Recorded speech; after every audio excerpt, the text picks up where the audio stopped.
selamat datang di podcast kami hari ini, di mana saya sendiri Santa, bersama teman-teman hebat saya dari tim 1, yaitu saya perkenalkan ada Mbak Rizka. Halo Mbak Rizka. Hai Kak. Selanjutnya ada Mbak Titis. Halo Mbak Titis. Halo Kak Santa. Nah, selanjutnya ada juga Mbak Rosana. Hai Mbak Rosana. Halo Mbak Santa. Lalu ada Mbak Reni. Hai Mbak Reni. Hai Kak Santa. Nah, kali ini kita akan ngobrol santai namun berbobot dengan tema Good Practice versus Bad Practice dalam mewujudkan Smart Governance. Yuk kita bahas bareng-bareng apa sih sebenarnya praktik baik dan praktik buruk dan bagaimana keduanya dapat mempengaruhi kualitas pelayanan publik kita. Mungkin untuk yang pertama, saya mau bertanya mengenai pendapat Mbak Rosana. Baik, terima kasih atas kesempatannya. Nah, kalau kita bicara soal smart governance, itu artinya tata kelola pemerintahan yang cerdas, transparan, dan responsif terhadap kebutuhan masyarakat. Jadi, bukan hanya soal teknologi, tapi juga bagaimana ASN mampu berpikir strategis dan berinovasi. Betul banget tuh Kak Rosana. Smart governance menurut ASN untuk adaptif terhadap perubahan, berkolaborasi lintas bidang, dan tentu saja mengutamakan pelayanan publik yang cepat serta akuntabel. Makanya setiap tindakan kita sebagai ASN harus mencerminkan nilai berakhlak, berorientasi pelayanan, akuntabel, kompeten, harmonis, loyal, adaptif, dan kolaboratif. Dari sinilah lahirnya good practice. Kalau menurut saya sendiri, good practice itu sendiri yaitu sebagai praktik hebat yang inovatif, efektif, sesuai dengan nilai ASN. Sebaliknya, bad practice adalah hal-hal yang menyimpang, stagnan, atau bahkan merugikan publik. Wah, bagus semua ya pendapat teman-teman. Sekarang yuk kita mulai dari contoh good practice. Menurut teman-teman nih, apa saja sih praktik baik yang bisa kita temui di lingkungan peradilan ASN ini? Mungkin boleh dimulai dari Mbak Titis. Terima kasih Kak Santa.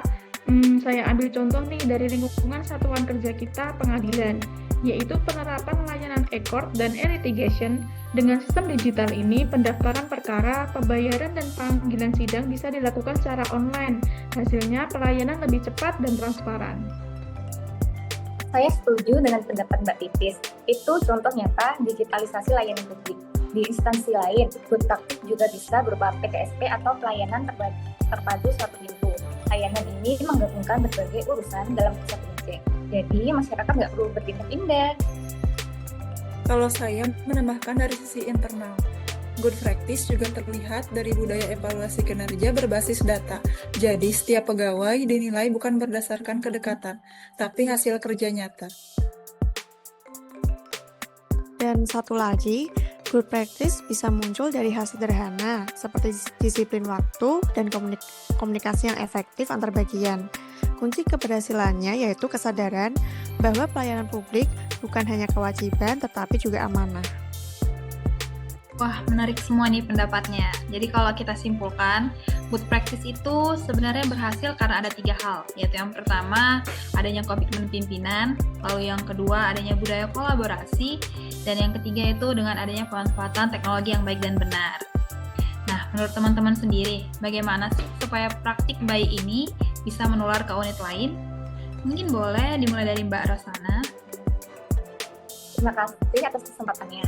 Nah, menurut saya, salah satunya yaitu lewat sharing session atau forum inovasi.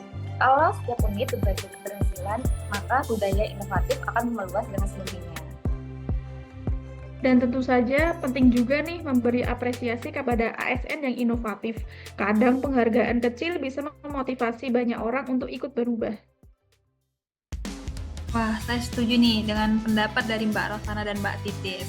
Selanjutnya, kita bahas sisi lain, yaitu mengenai bad practice.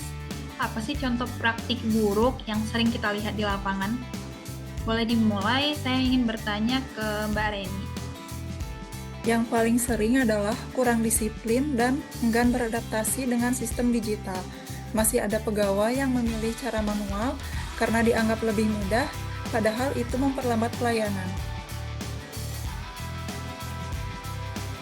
Saya sendiri juga pernah melihat bad practice berupa kurangnya transparansi informasi, misalnya masyarakat kesulitan mengakses data pelayanan karena belum dipublikasikan secara terbuka. Itu bisa menurunkan kepercayaan publik kepada kami. Nah, salah satu penyebabnya seringkali bukan karena niat buruk, tapi resistensi terhadap perubahan. Ada ketakutan bahwa teknologi akan menggantikan pekerjaan, padahal justru membantu kita bekerja lebih efisien. Bener banget tuh Kak Rosana. Untuk mencegah hal itu, instansi perlu memperkuat literasi digital dan pembinaan karakter kepada para ASN. ASN harus paham bahwa inovasi bukan ancaman, tapi kebutuhan zaman. Selain itu, penting juga menerapkan mekanisme pengawasan yang konsisten. Kalau setiap kesalahan langsung dievaluasi dan diperbaiki, bad practice tidak akan berulang. Wah, benar semua nih pendapat teman-teman. Dari dua sisi tadi, dari baik dan buruk, sekarang mari kita simpulkan. Strategi apa sih yang bisa dilakukan untuk mewujudkan smart governance tadi? Saya ingin bertanya kepada Mbak Rizka. Boleh dimulai, Mbak? Baik, terima kasih Kak Rosana. Menurut saya, yang pertama tentu digitalisasi layanan publik. Karena semua proses harus terintegrasi dan berbasis data, agar keputusan lebih cepat dan akurat. Izin menambahkan ya, yang kedua yaitu peningkatan kompetensi ASN dengan melakukan pelatihan berkelanjutan dan sertifikasi profesi yang akan membuat ASN lebih siap menghadapi tantangan baru. Jangan lupa juga nih Kak, kolaborasi lintas sektor. Smart governance nggak bisa berdiri sendiri, butuh kerjasama antar ASN, masyarakat, dan pihak swasta. Dan terakhir, tanamkan nilai berakhlak sebagai fondasi, karena teknologi tanpa etika dan akuntabilitas tidak akan menghasilkan pemerintahan yang cerdas. Wah, luar biasa semua ya pendapatnya. Kita belajar bahwa good practice itu membawa perubahan yang positif, perubahan yang baik. Sementara bad practice itu memberikan pelajaran berharga agar kita tidak mengulang kesalahan yang sama, tapi memperbaiki untuk mendapatkan hasil yang lebih baik lagi. Untuk akhir penutupan podcast kita ini, boleh dong untuk kata-kata motivasi atau harapan oleh kakak-kakak semuanya mengenai smart governance ini. Baik, saya izin mendahului. Harapan saya, semoga kita semua bisa menjadi bagian dari ASN yang cerdas, berintegritas, dan terus berinovasi. Smart governance bukan hanya soal sistem, tapi juga soal sikap dan tanggung jawab kita sebagai pelayan publik. Mari kita wujudkan ASN yang profesional, adaptif, dan berorientasi pada pelayanan. Bangga melayani bangsa dan terus menebar praktik baik di lingkungan kerja. Wah, terima kasih untuk semua pendapat kakak-kakak semuanya. Kita beri apresiasi untuk pendapat-pendapat luar biasa hari ini. Baik, terima kasih sudah mau mendengarkan podcast kami dan terima kasih untuk kakak-kakak yang sudah memberikan pendapat. Sampai jumpa di episode podcast berikutnya dan tetap semangat membangun ASN untuk Indonesia yang lebih baik. Bye-bye.